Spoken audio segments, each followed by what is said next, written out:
வணக்கம். ஜெய் ஸ்ரீராம். அரியலூரிலிருந்து கோவிந்தசாமி ஜோதிடர். இன்று நாம் சொல்லப்போவது ஸ்ரீராம நவமி. வருகின்ற 6ஆம் தேதி ஏப்ரல் 2023, அதாவது பங்குனி மாதம் 23ஆம் தேதி வளர்பிறை 9வது திதியான நவமி திதியில் புனர்பூச நட்சத்திரம் கடக லக்னத்தில் ஸ்ரீராமர் அவதரித்தார்.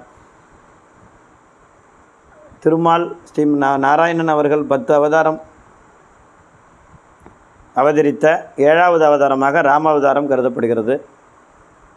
அயோத்தி நகரில் தசரதன், கோசலை இவர்களுக்கு மகனாக பிறந்தவர் ராமர்.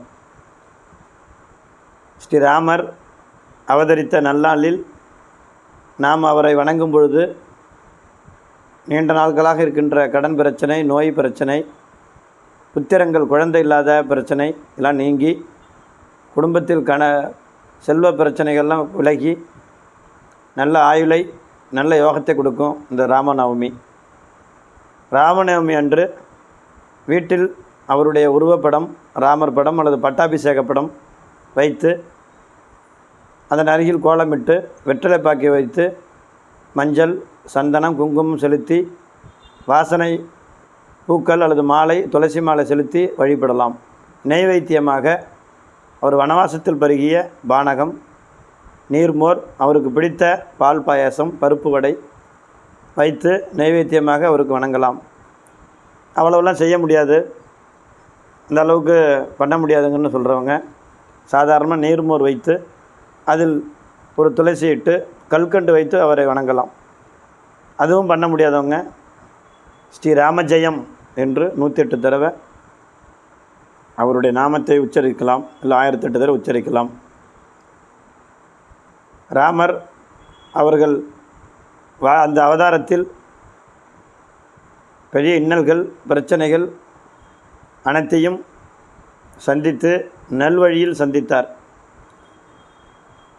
அதனால் அன்று இந்த ராமநவமி அன்று தீய எண்ணங்கள் மனதில் இல்லாமல், அன்று குடும்பத்தில் சண்டை சச்சரவுகள் போடாமல் அவரை நினைத்து வீட்டில் ராமர் பாராயணம் புக்கு இருந்தால் படித்து இந்த ராமஜெயம் என்றே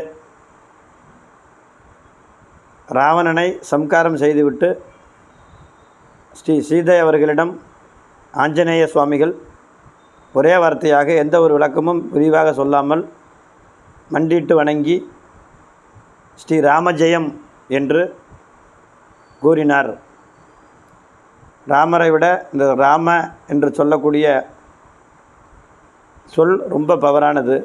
ஓம் நம சிவாய என்ற சிவனுடைய சொல்லும், ஓம் நமோ நாராயணாய என்ற பெருமாளுடைய நாமத்தையும், அதில் ரா ம என்ற ஒரு பவர்ஃபுல்லான வார்த்தை ஸ்ரீராமஜெயம்.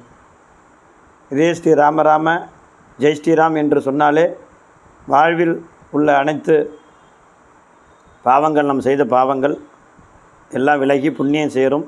நமது சந்ததியர்கள், குழந்தைகளுக்கு நல்ல அருள்கள், பாக்கியங்கள் நல்லபடியாக அமையும். ஆகையால் இந்த ராமநவமி அன்று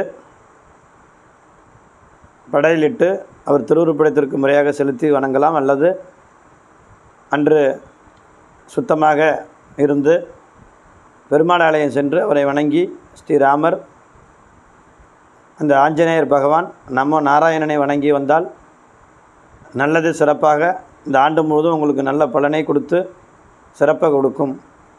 ஆகையால் ஸ்ரீ ராமநவமி அன்று ராமபிரானை வணங்கி பலனடைய வாழ்த்துக்கள். நன்றி.